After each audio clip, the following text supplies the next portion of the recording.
The alarm cut through the training deck before I had even stepped through the door. Red light washed over rows of alien cadets already lined up in perfect formation, their eyes tracking me the way a predator tracks something that has wandered into the wrong territory. I was late by exactly 4 seconds, and in the Kathir Combat Academy, 4 seconds was apparently enough to become a story that would follow me for the rest of the year. Instructor Vesic stood at the front of the hall, arms folded behind his back, his pale gray skin catching the red emergency light like stone under a dying sun. He did not turn to look at me. He did not need to. Everyone else already had. "Cadet Nora Fields," he said, his voice flat and unreadable. "You are the first human this academy has ever accepted. I would have preferred the honor go to someone else." A ripple of quiet laughter moved through the formation. I kept my spine straight and walked to the empty space at the end of the line, refusing to let my face show anything. I had trained for this moment longer than any of them could imagine, but none of that mattered here. Here, I was an experiment nobody had asked for. "Since you enjoy testing limits," Vesic continued, "you will test one now.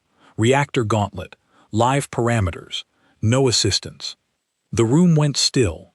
I heard someone behind me whisper the word "unprepared," as if I could not understand their language, though the translator implant behind my ear caught every syllable perfectly. The reactor gauntlet was not a beginner's exercise. It was a corridor lined with drone emitters that fired short pulses of light calibrated to react to nervous system speed. Every species at this academy had spent years training their bodies and their neural implants to move faster than that light. I had been here 6 days. Vesic gestured toward the sealed door at the end of the hall. Standard cadets are introduced to the gauntlet in their 2nd month, after baseline calibration. I am moving your calibration up. Call it a professional curiosity. I understood exactly what he meant. He wanted to see me fail, and he wanted witnesses. I stepped forward anyway. The corridor beyond the door was narrow and dim, lit only by thin strips along the floor. Somewhere in the walls, machinery hummed to life, and I felt the air pressure shift as the drone emitters powered on. My translator implant displayed a countdown in the corner of my vision. 3, 2, 1. Light burst from the left wall. I moved without thinking, throwing myself sideways as the pulse cracked against the spot where my shoulder had been a heartbeat earlier. Another pulse fired from the ceiling, and I dropped low, feeling the heat pass over my back like a held breath. My mind was not calculating trajectories or angles the way the alien cadets had been trained to. I was reading something else entirely, some old and quiet part of my brain that had nothing to do with technology, and everything to do with millions of years of learning to survive in a world that never gave warnings before it struck. I did not know the names for what I was doing. I only knew that my body kept finding the spaces between the light. Halfway through the corridor, a pulse caught my leg. Not a serious hit, just a graze from the reduced training setting, but it was enough to make me stumble, and the automated system flagged the failure with a short, unfeeling tone. I finished the gauntlet anyway. I walked out the far door with a fresh mark on my thigh, breathing hard, my heart slamming against my ribs so loudly I was sure the sensors in the walls could hear it. Vesic was waiting on the other side, his expression unreadable, a datapad glowing faintly in his hand. "1 contact," he said, 71% efficiency on your first live run, with 0 technical preparation. He said it as though reading a weather report, no warmth in it at all. Impressive, for a species without neural assistance. Also completely irrelevant. Irrelevant. The word came out sharper than I intended. "This academy does not train cadets to survive 1 gauntlet," he said. "It trains officers to command fleets against enemies who do not miss twice. Your instincts amuse me, Cadet Fields. They will not save you in real combat, where the margins are measured in fractions no organic nervous system can process." He turned and began walking away, already dismissing me from his attention. "You will join the lower cohort. Observe. Perhaps you will learn what this place actually requires." I stood there in the dim corridor, the sting of the training pulse still warm on my leg, and I watched him go.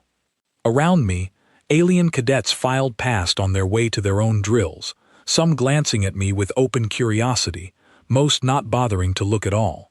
I was, to them, a footnote, a diversity placement, a story someone would tell at a dinner years from now about the strange year a human was allowed to try and fail. I told myself it did not matter what they thought. I had heard variations of Vesik's judgment my entire life, in different rooms, from different mouths, always with that same certainty that a species without wires in its skull could not possibly keep pace with the future. I had come here to prove that certainty wrong, and one bad gauntlet run was not going to be the end of the story. That evening, I sat alone in my quarters, running the corridor through my mind again and again. 71%. Not good enough for full marks, but far better than a species with untrained baseline reflexes should have managed, according to the numbers the Academy trusted so completely. Something about that gap bothered me, not because I doubted myself, but because it suggested a piece of the puzzle the Academy had not accounted for. I pulled up the training archive on my terminal, scrolling through decades of combat statistics from 100 different species, reaction speed, neural sync ratios, processing delay measured in units so small I could not visualize them. Every metric here was built around one idea, that the fastest calculation wins. Buried deep in an old, rarely accessed folder, I found something strange. A set of proxy conflict records, decades old, involving human pilots operating outdated equipment against far more advanced automated systems. According to every predictive model of the era, those pilots should have lost every engagement. The data showed something else: survival rates that made no mathematical sense, combat outcomes that defied the very reaction time doctrine the Academy still taught today. I sat back in my chair, my pulse quickening for reasons that had nothing to do with fear this time. Somewhere in those old records was an answer nobody at this Academy had bothered to look for, because they had already decided humans were too slow to matter. I did not know yet what that answer was, only that it existed, hidden in plain sight, waiting for someone stubborn enough to go looking.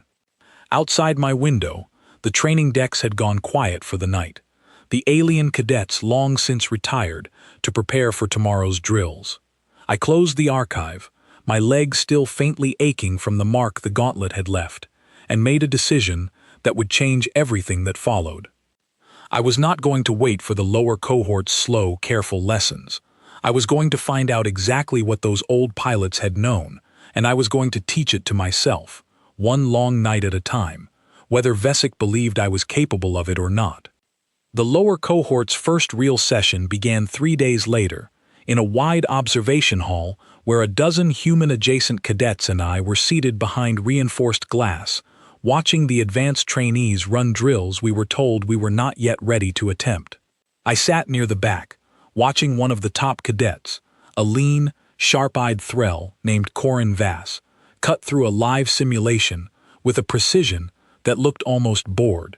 Every movement he made was clean, efficient, calculated a full second before it happened, by systems built directly into his nervous system. He caught me watching once, through the glass, and offered nothing more than a brief, dismissive glance before returning his attention to the drill. It was not cruelty, it was simply indifference, the kind reserved for something not worth the effort of contempt. I did not look away. I studied him instead, the way his shoulders shifted a half-second before his hands did, the rhythm of his breathing between shots. I told myself that indifference could be useful. It meant no one was watching closely enough to notice what I planned to do once the observation hall emptied for the night.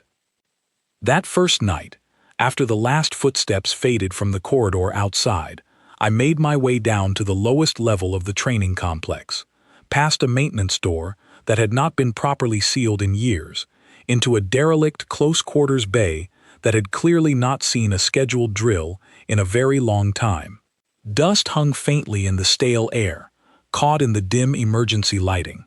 Old target frames stood scattered and forgotten, their surfaces scratched from use decades past. It was, I decided, exactly what I needed. I stepped into the center of the room, the silence pressing in around me, and thought about the old records I had found. Human pilots who should have lost, and did not. Reflexes that had nothing to do with wires or neural implants, and everything to do with something the Academy's careful measurements could not seem to capture. I raised my hands into a ready stance, closed my eyes for one long breath, and began. I did not yet know what I was building in that abandoned room, only that it felt, for the first time since I had arrived at this academy, like the beginning of something that belonged entirely to me. The maintenance bay became my second home over the following weeks, though I told no one it existed. I slipped down there most nights after the mandatory lower cohort sessions ended, when the corridors above had gone quiet, and the only sounds left in the complex were the distant hum of the reactor core and my own breathing. I brought nothing but myself, and a set of old, unpowered target frames I had pulled from storage crates nobody had opened in years. At first, I trained the way I had always trained back home, running drills meant for a body without any neural assistance at all. Footwork, balance. The old discipline of reading an opponent's posture before they moved, rather than waiting for a machine to calculate the odds for me. It felt slow and clumsy compared to what I had seen the advanced cadets do in the observation hall, and some nights I left that bay more frustrated than when I had arrived. Then I remembered the proxy conflict records, and I changed my approach. I stopped trying to out-calculate the systems the Academy trusted. Instead, I focused on the small, human things those old pilots must have relied on without ever having a name for them. The flicker of light before a system fully powered up, the tiny shift in air pressure before a mechanism engaged, the almost imperceptible pause that came before something unpredictable happened, the kind of pause a trained eye could learn to feel rather than calculate.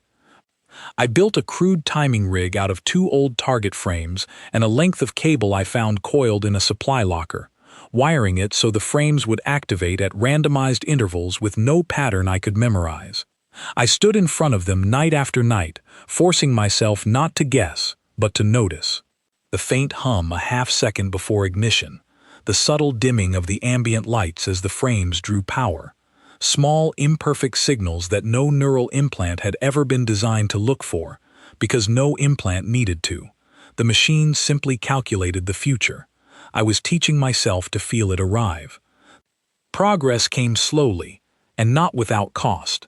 My knuckles ached most mornings from drills I ran too hard trying to prove something to an empty room. My eyes burned from the strain of watching for signals so faint I sometimes wondered if I was imagining them entirely. More than once I sat on the cold floor of that abandoned bay, exhausted and doubting everything, wondering if Vesic had been right after all, and I was simply a stubborn creature chasing an idea that did not exist. It was during one of those low moments that I met Daniel Cole. He found me sitting against the wall of the bay, my knees drawn up, staring blankly at the timing rig I had built. He was another lower cohort cadet, quieter than most, with an easy manner that made him easy to overlook in a room full of louder personalities. I had noticed him before, mostly because he watched the advanced drills with the same intensity I did, though he never seemed to expect much of himself in return. "You know this level isn't on any duty roster," he said, stepping carefully around a broken crate. I followed the light down the stairwell. Wasn't sure if I'd find a ghost or a cadet. I considered lying, then decided I was too tired for it. "Training," I said simply. He glanced at the timing rig, then at the faint bruises on my forearms where I had misjudged the frames more than once. Something in his expression shifted from curiosity to quiet understanding. "The Academy doesn't teach anything like this." "That's the point," I said. He was quiet for a long moment, studying the room, the crude wiring, the scattered notes I had scrawled on a data slate about timing intervals and light patterns. Then, instead of asking the obvious question of why, he asked a better one. "Does it work?" I thought about the gauntlet.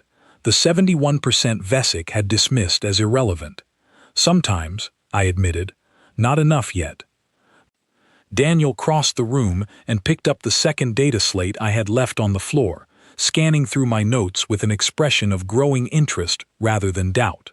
"My uncle flew transport routes through contested space before I was born," he said.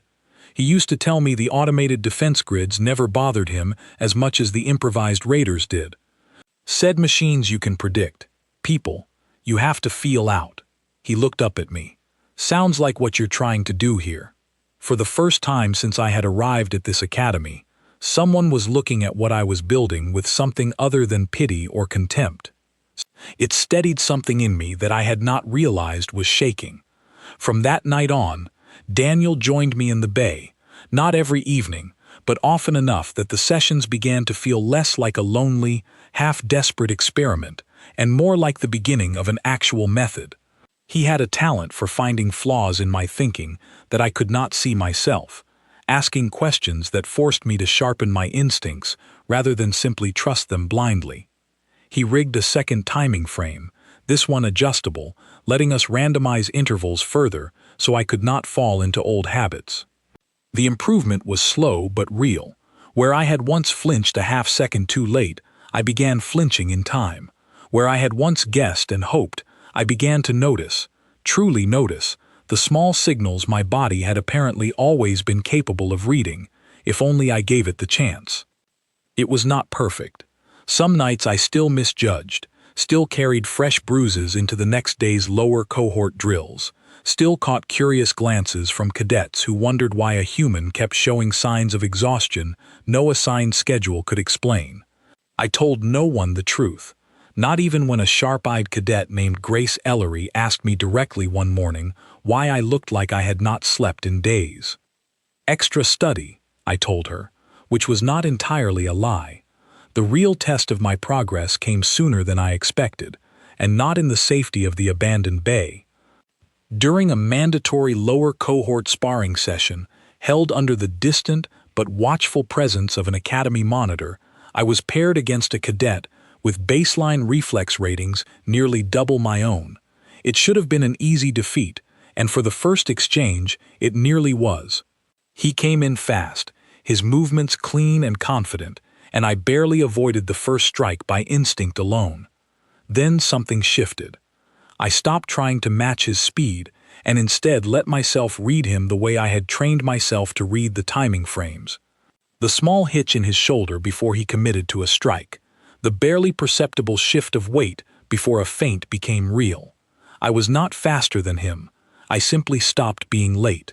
The match ended in a draw, which by lower cohort standards was close to unheard of. The monitor overseeing the session noted it without comment, but I saw the flicker of surprise cross her face before she moved on to the next pairing. Word of that draw spread quietly through the lower cohort over the following days, the way small stories always do, in a place full of bored, curious young officers with nothing but time and rumor to fill their evenings. I did not think much of it at first. It was a single match, not a revolution. I was wrong about how far it would travel. 10 days later, I was summoned to Vesik's private training office, a request that had never happened before and immediately made my stomach tighten with unease. When I arrived, he was reviewing a data feed on the wall screen behind his desk, and I recognized the footage immediately. It was not the sparring match. It was grainy, low-resolution surveillance footage from the maintenance level, time-stamped from several nights earlier, showing me and Daniel in the abandoned bay, working through the timing frames long after curfew. "I do not appreciate cadets finding creative uses for restricted areas," Vesik said, without turning around. "But I find myself more curious than angry, which is rare for me, and rarer still concerning a human cadet." I said nothing, waiting for the consequence I assumed was coming. Instead, he turned to face me fully, his expression unreadable in the way it always was, though something in his posture had changed since our first meeting in the reactor gauntlet corridor. "You have been building something down there," he said. "Something outside every doctrine this academy has taught for 2 centuries. I found old records," I said carefully. "Human pilots who performed better than the models predicted. I wanted to understand why." Vesik studied me for a long, silent moment. Then he did something I had not expected at all. He smiled, thin and sharp, the expression of a man who had just found an argument he could not wait to dismantle in front of witnesses. "Then let us test your theory properly," he said. "Not in a forgotten storage bay, and not in a friendly draw against a cadet half asleep. A live marksmanship trial, unassisted, against the top-ranked cadet in this academy. If your instincts are as remarkable as your secret little training sessions suggest, you will have nothing to fear." I felt the weight of what he was proposing settle over me immediately. This would not be quiet. This would not be forgiving. "And if I lose?" I asked. "Then this academy will have its answer," Vesic said simply, "and you will return to the lower cohort with considerably less patience extended toward your experiments." I thought of the abandoned bay, the bruised knuckles, the countless nights spent chasing a flicker of light that should not have meant anything at all. I thought of the old pilots in those forgotten records, who had faced worse odds with far less understanding of what made them survive. "I accept," I said, and for the first time since arriving at this academy, Vesic looked at me as though I were something other than an experiment he expected to fail. News of the trial spread through the academy faster than any official notice could have managed on its own. By the following morning, cadets I had never spoken to were watching me in the corridors with open curiosity, some with amusement, a few with something that looked almost like concern. I overheard fragments of conversation everywhere I went, none of them meant to be kind. A human, unassisted, against Corin Vass. Someone was already taking wagers on how many seconds it would take. I tried not to let it reach me, though some of it inevitably did. I had spent weeks building something quiet and private in an abandoned bay nobody else knew existed, and now it was about to be tested in front of the entire academy, under lights, with every senior instructor watching to see whether I had discovered something real or simply gotten lucky against a half-distracted sparring partner. Daniel found me in the mess hall 2 days before the trial, sliding into the seat across from me with none of his usual ease. "You look like someone who hasn't slept," he said. "I haven't," I admitted. "Every time I close my eyes, I run the timing frames again. Over and over.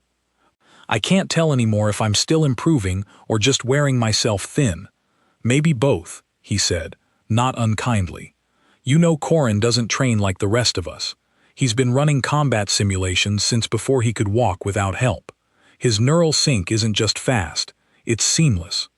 He probably hasn't consciously chosen when to fire a weapon in years. His body just does it, the moment the system tells it to." "That's exactly why I have a chance," I said, though my voice did not carry as much confidence as I wanted it to. "He reacts to a calculation. I'm learning to react to a moment. Those aren't the same thing." Daniel studied me for a long moment, then nodded slowly, as if convincing himself rather than agreeing with me outright. "Then don't think about beating his speed," he said. "Think about the thing you found in that abandoned bay. The flicker before the light. Whatever you're actually seeing, trust it completely, or none of this will matter." I turned the words over in my mind long after he left, carrying them with me through the final 2 days of preparation, which passed in a blur of quiet dread and restless anticipation. I did not return to the abandoned bay again. There was nothing left to build there. Either the instincts I had spent weeks shaping were real, or they were not, and no amount of additional drilling in a forgotten storage room was going to change that answer now. On the morning of the trial, I woke before my alarm, staring at the ceiling of my quarters, in the gray pre-dawn light, running through everything I knew about the man I was about to face. Corin Vass had graduated at the top of every combat metric the Academy tracked since his first year. His reflex rating, according to the public leaderboard displayed outside the main training hall, was nearly triple the baseline the Academy expected from an unmodified human. His neural implant allowed him to process a targeting solution and execute a response in a span of time so small it was measured in units most species could not consciously perceive at all. He did not think about firing a weapon. The decision and the action arrived together, inseparable, the product of years of integration between mind and machine.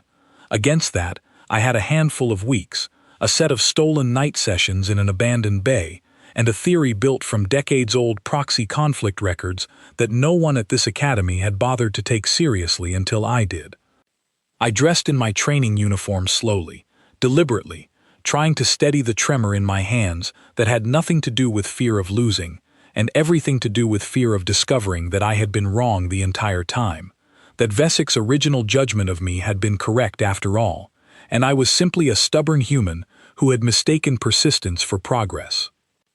The walk to the primary training deck felt longer than it should have. Corridors that were usually half empty at this hour were lined with cadets, some leaning against the walls in small clusters, others already claiming space along the observation gallery that ringed the deck like a coliseum built for a much older, crueler kind of entertainment. I kept my eyes forward and my pace steady, refusing to let the growing crowd see anything on my face but calm. The primary training deck was the largest combat space in the academy, a wide circular arena with a reinforced ceiling designed to withstand live fire exercises far beyond what today's trial would require. Reactive hollow target frames lined the far wall, currently dormant, waiting to be activated. Overhead, a bank of lights hummed faintly, casting the whole space in a clean, clinical brightness that left nowhere to hide.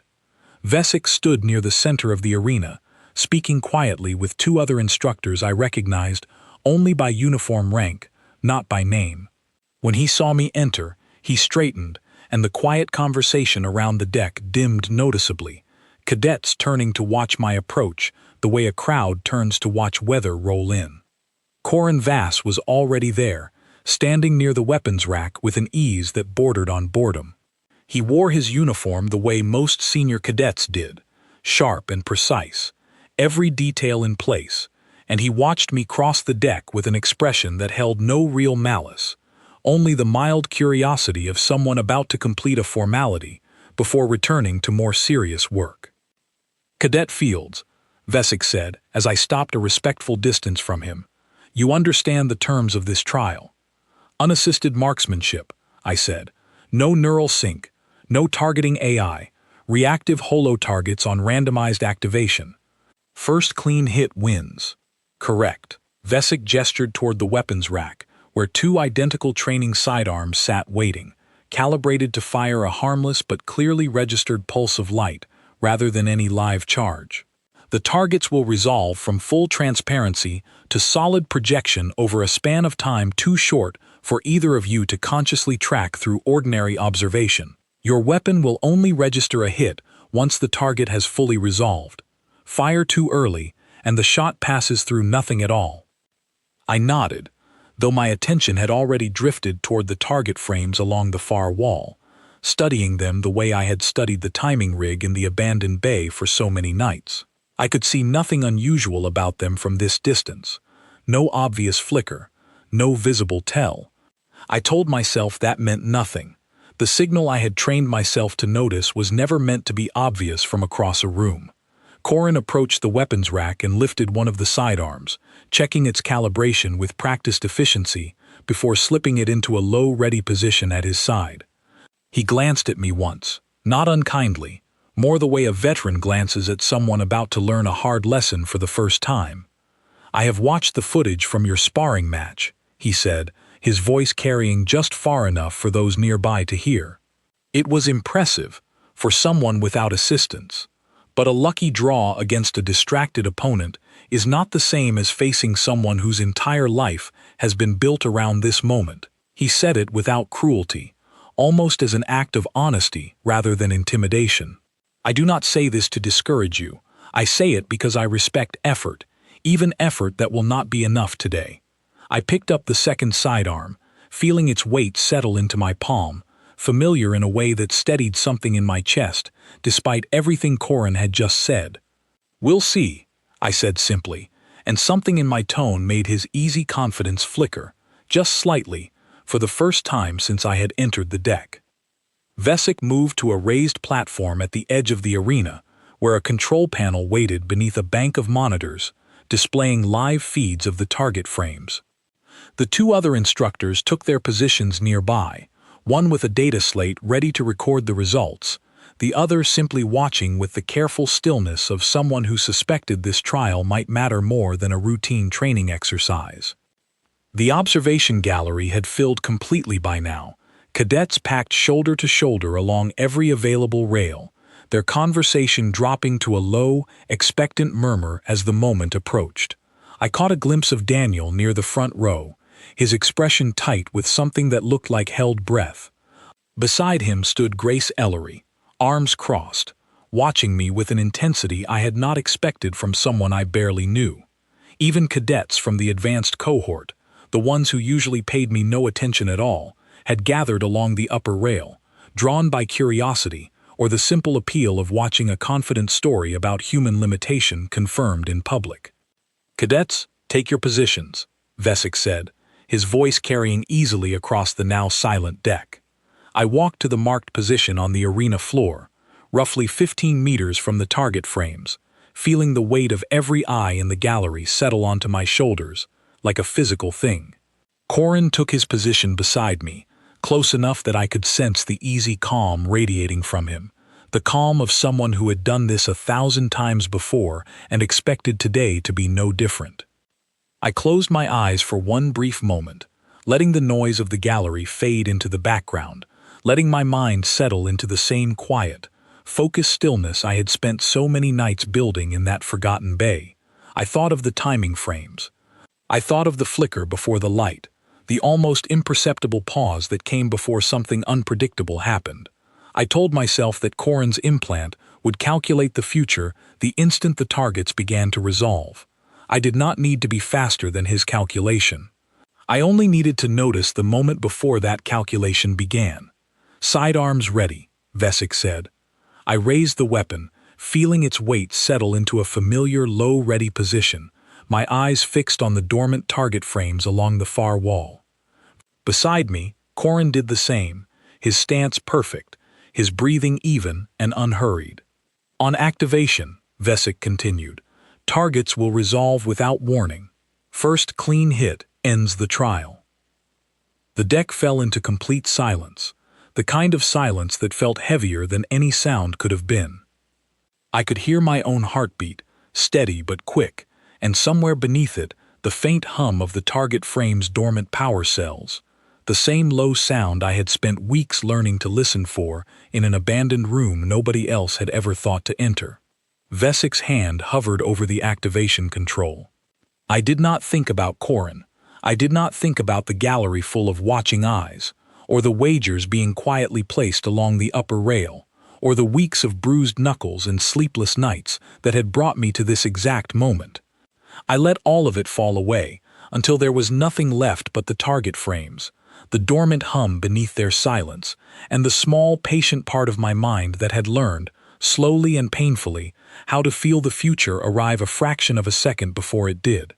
"Activating," Vesic said. His hand came down on the control. The target frames along the far wall did not simply switch on. They began to resolve, the way Vesic had described, transparency thickening into solid projection over a span of time too brief for ordinary perception to track with any confidence. To most eyes in that gallery, the change would have looked instantaneous, a target appearing from nothing in a single unbroken instant. I did not watch for the target itself. I watched for the flicker. It arrived exactly where I expected it, a faint, almost imperceptible dimming in the ambient light of the deck as the frame's power cells drew a sudden surge of energy to begin the resolution sequence. It lasted no longer than the beat between two heartbeats, so subtle that I understood immediately why no neural implant had ever been built to look for it. The implants were designed to calculate outcomes from confirmed data, from a target that had already begun to resolve into something measurable. This flicker existed in the space just before that, in the gap between nothing and something, where no calculation had anything yet to calculate. My hand moved before the target had fully formed. I felt the shot leave the weapon with a strange, weightless clarity, as though my body had made the decision on its own, drawing on weeks of training that no longer needed conscious thought to execute. The pulse of light crossed the 15 meters between me and the target frame in a fraction of a second too small to properly perceive, and struck the projection just as it reached full resolution, the registered hit chiming softly through the deck's audio system. Beside me, Corin fired a heartbeat later. His shot passed through empty air where the target had not yet fully formed by the moment his neural sync completed its lock, and struck nothing at all. For a moment, the entire deck remained utterly silent, as if the sound of my hit had not yet finished traveling through the crowd's understanding of what had just happened. Then the silence broke, all at once, into a confused wave of murmurs and sharp, disbelieving voices rippling along the observation gallery.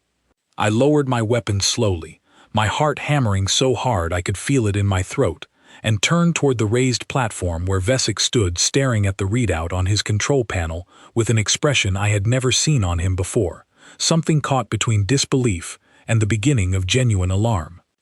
"Confirm the result," he said sharply to the instructor beside him, his voice tight in a way that betrayed more than he probably intended. The instructor with the data slate moved quickly, cross-referencing the deck's own sensor logs against the target frame's resolution timestamp. A long moment passed, filled with nothing but the low murmur of the gallery and the sound of my own unsteady breathing. "Confirmed," the instructor said finally, his voice carrying a note of disbelief he did not bother to hide. Cadet Fields registered a clean hit point 4.2 seconds before the target reached full visual resolution to standard perception. The shot was placed in the exact center mass zone of the projection's eventual form. He looked up from the slate, first at Vesic, then at me, as though trying to reconcile what the numbers told him with what he had just watched with his own eyes. According to every baseline reflex metric this academy uses, that shot should not have been possible. Corin lowered his own weapon slowly, staring at the target frame where my shot still glowed faintly at its center, then turning to look at me with an expression that had lost every trace of the easy confidence he had carried onto the deck. It was not anger. It was something closer to genuine confusion, the look of someone whose understanding of the world had just been quietly rearranged without warning. "That is not possible," he said, more to himself than to anyone else. "My implant registers activation the instant the resolution sequence begins. There is no gap for an unassisted reaction to exploit. There has never been a gap." "There was a gap," I said, my voice steadier than I felt. "It just wasn't the kind your implant was built to notice." Vesic stepped down from the platform, crossing the deck toward the target frame with slow, deliberate steps, studying the glowing mark my shot had left at its center, as though it might rearrange itself into something that made more sense if he looked at it long enough. When he finally turned to face me, the contempt that had defined every previous conversation between us was gone, replaced by something far more complicated, a kind of wary, reluctant curiosity that seemed to cost him something to allow onto his face. "Explain what you did," he said. It was not a request. It was closer to a demand wrapped in the thin courtesy of a question. I took a slow breath, aware of the entire gallery still watching, still waiting, the earlier murmur settling into a tense, attentive quiet. "The target frames draw a power surge right before they begin resolving," I said. "It causes a small dimming in the ambient light of the room, so brief that most eyes never consciously register it. Your implants are built to react to the target itself, once there's confirmed data to calculate against. I trained myself to react to the surge instead, before the target exists at all. It isn't faster reflexes, it's an earlier signal." Vesic was quiet for a long moment, his gaze moving from me to the target frame and back again. Around us, the gallery had begun to fill with a different kind of murmur now, less disbelief, and more something closer to fascination, cadets leaning toward each other to repeat what they had just heard, some already glancing toward the target frames as if trying to spot the flicker for themselves. "You are describing a variable this academy has never accounted for," Vesic said slowly, as though testing the weight of each word before allowing it into the air. "Every combat metric we use assumes reaction time begins at the moment of confirmed stimulus. You are telling me you found a way to react before the stimulus is confirmed at all. I'm telling you the proxy conflict records I found weren't a fluke," I said, Those old human pilots weren't reacting faster than the machines they fought. They were reacting earlier, to signals nobody thought to measure because nobody thought they mattered. I just did the same thing, on purpose, instead of by accident. Corin, still standing near the weapons rack, looked between us with an expression that had shifted again, the confusion giving way to something quieter and more thoughtful. "I have trained for this academy since I was old enough to walk," he said, not unkindly, more like someone working through a difficult new fact. "I have never once been taught to look for anything before a target exists. It never occurred to me that there was anything there to look for." "That's the problem," I said. "Not that your training is wrong. It's that it's incomplete. It measures the fastest possible reaction to a known event. It never asks whether there's a way to react before the event is fully known at all." Vesic studied me for a long, silent moment, and for the first time since I had arrived at this academy, I saw something in his expression that was not contempt, not curiosity, but the beginning of genuine reassessment, the look of a man forced to confront the possibility that a doctrine he had spent his entire career defending was built on an incomplete foundation. "This trial was meant to end a debate," he said finally, his voice quieter now, stripped of its earlier certainty. "Instead, it appears to have opened one." He turned toward the instructor with the data slate. "Pull the full sensor logs from this trial, and cross-reference them against the proxy conflict records Cadet Fields apparently found buried in our own archives." He paused, glancing back at me with an expression I could not fully read. "I want to understand exactly what she found, and exactly how far it extends beyond one lucky shot in a controlled trial." "It wasn't luck," I said quietly, and something in the way I said it made him hold my gaze a moment longer than necessary. "No," he admitted, the word costing him visibly. "I do not believe it was." Around us, the gallery had begun to break apart into smaller clusters of conversation, cadets already speculating about what this meant, whether it was a fluke of one determined human or the beginning of something the entire academy would eventually be forced to reckon with. Daniel caught my eye from the front row, a wide, disbelieving grin breaking across his face, and beside him, Grace Ellery was already leaning toward another cadet, repeating the timestamp the instructor had announced as though she could not quite believe the number herself.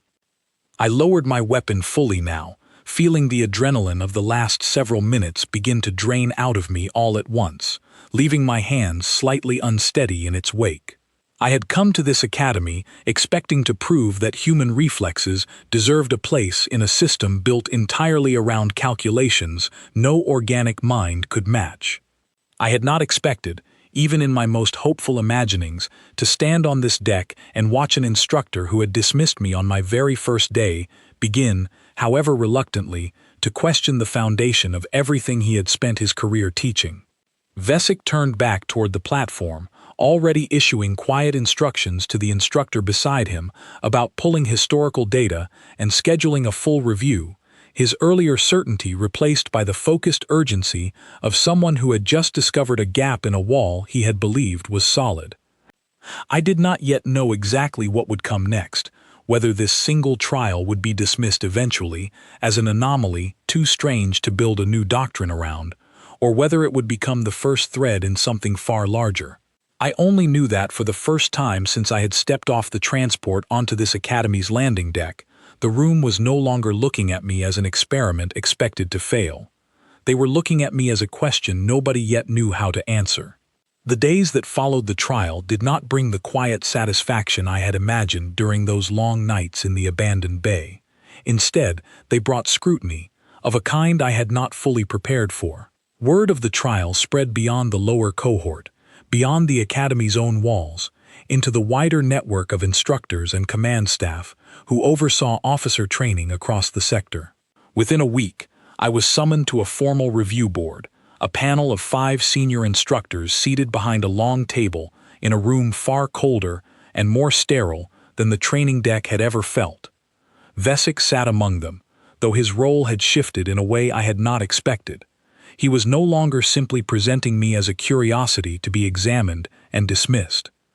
He had spent the days since the trial buried in the archive I had originally uncovered, cross-referencing decades of proxy conflict records against updated sensor data from my own training sessions, and the reluctant conviction in his voice when he spoke to the panel carried none of the contempt that had defined our first meeting. "The data is consistent," he told the board, gesturing toward a display that showed overlapping graphs of my trial performance against the historical proxy conflict statistics. Across every recorded instance, human operators without neural assistance demonstrated response patterns that could not be explained by baseline reaction speed alone. We dismissed this for decades as statistical noise, an artifact of small sample sizes and inconsistent testing conditions. Cadet Fields has demonstrated, under controlled and repeatable conditions, that the pattern is not noise. It is a genuine, learnable capability that our doctrine has simply never measured. One of the senior instructors, an older Threll with deep lines etched across her face from decades of service, studied me with an expression that held more skepticism than the others. "A single trial, however impressive, is not a foundation for revising 2 centuries of combat doctrine," she said. "I would like to understand whether this capability can be taught reliably, or whether Cadet Fields represents an isolated anomaly that happened to stumble onto something the rest of her species cannot replicate." It was a fair question, and one I had already begun preparing for in the quiet hours after the trial, when I realized that proving myself capable was not enough. I would need to prove the method itself was real, teachable, and worth the disruption it was about to cause. "I didn't discover something unique to me," I said, addressing the panel directly for the first time. "I found old records showing this capability across dozens of human pilots, none of whom trained together, none of whom had access to any special technology. What I did was formalize it, turn something instinctive and accidental into something deliberate and repeatable. I can teach it. I've already started." The old instructor raised an eyebrow. "Already started?" I glanced toward the back of the room, where Daniel stood waiting, along with 2 other lower cohort cadets, who had approached me quietly in the days since the trial, curious about the timing rig they had heard whispered about in increasingly exaggerated versions throughout the academy. "I've been running informal sessions with a small group," I admitted. "Nothing official, just cadets who wanted to understand what I found." Vesic, to my surprise, nodded slowly, as though this confirmed something he had already suspected. "I observed one of these sessions myself, 2 nights ago," he told the panel. "Cadet Cole, who has never distinguished himself in any standard reflex metric during his time here, successfully anticipated 3 consecutive activations on a modified timing frame after less than a week of guided instruction. The improvement was measurable and significant." The room fell into a considering silence, the kind that felt heavier than any argument could have been. I understood, watching the panel exchange glances, that this was the moment that would decide whether everything I had built in that forgotten bay became a footnote in the Academy's long history, or the beginning of something that reshaped how it trained every officer who walked through its doors. The senior instructor who had raised the initial challenge studied the data on the display for a long moment before speaking again. "If this can genuinely be taught," she said slowly, "then our current doctrine is not simply incomplete. It is actively failing to prepare our officers for a category of threat we have never trained them to recognize." She turned to Vesic. "You have reviewed this most thoroughly. What do you recommend?" Vesic was quiet for a moment, and I watched something settle in his expression, the last traces of his old certainty giving way to a decision he had clearly been wrestling with since the trial. "I recommend we do more than revise a single unit," he said. "I recommend we build an entirely new discipline into this academy's curriculum, one dedicated to instinctive pattern recognition alongside our existing calculation-based systems, not to replace what we teach, but to fill the gap it has always had. And I recommend Cadet Fields help design it, given that she is the only person in this room who has actually proven the concept works." Fakay. The panel's decision, when it finally came 2 days later, was more sweeping than I had allowed myself to hope for. The Academy would introduce a new mandatory unit for all incoming cadets, built around the principles I had pieced together from old records and long nights of trial and error, teaching every species trained here to recognize the earlier, subtler signals that existed before any confirmed stimulus a neural implant could calculate against. I was reassigned from the lower cohort entirely, given a small team, including Daniel, to help develop the training materials and testing standards that would define this new discipline for years to come. Not everyone at the academy welcomed the change gracefully. Corin, though gracious in the days immediately following the trial, struggled visibly with what it meant for a system he had spent his entire life mastering to be declared incomplete. I found him one evening in the observation hall, alone, running the same simulation I had watched him complete with such easy confidence on my very first day, though this time his movements carried none of that same certainty. "I keep trying to see it," he admitted, without turning to look at me. "The flicker you described. I have run this simulation 11 times tonight, and I still cannot perceive it consciously, even knowing exactly what I am supposed to be looking for." "It took me weeks," I said, stepping further into the hall, "and I built a whole training rig just to force myself to notice it." "You've spent years training your mind to trust your implant completely. Unlearning that trust enough to notice something else takes time, not talent." He considered this for a long moment, then finally turned to face me, something almost rueful in his expression. "I do not think I have ever needed to unlearn anything before," he said. "It is a strange feeling, being told that the thing I am best at might not be enough anymore." "It's not about not being enough," I said. "It's about being incomplete. Your calculation is still faster than anything I could ever match on raw processing alone. I just found the piece that was missing from it." I paused, then added, more gently than I intended, "I'd rather teach you the missing piece than watch you struggle to find it alone in an empty hall at night."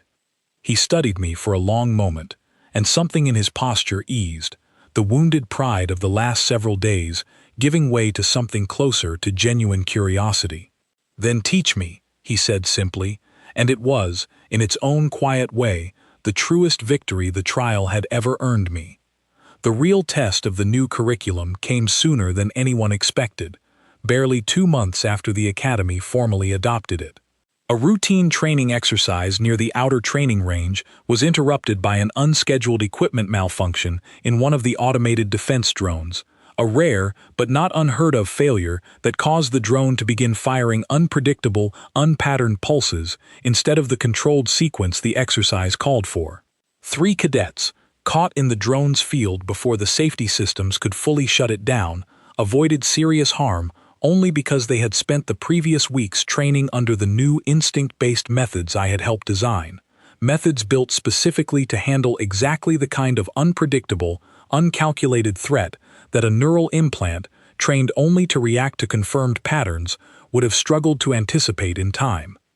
The report that followed made its way quickly through the Academy's command staff, and whatever quiet resistance remained toward the new curriculum began to fade in the face of a real, unplanned demonstration of its value. I was called before the same review board a second time, though this meeting carried none of the tense skepticism of the first. It felt instead like the closing of a long argument I had first begun, without fully realizing it, on my very first morning here, standing in a dim corridor with a fresh mark on my leg and an instructor who did not believe I belonged. Vesic addressed the newest class of incoming cadets several weeks later, standing at the front of the same hall where he had once dismissed me in front of a room full of strangers.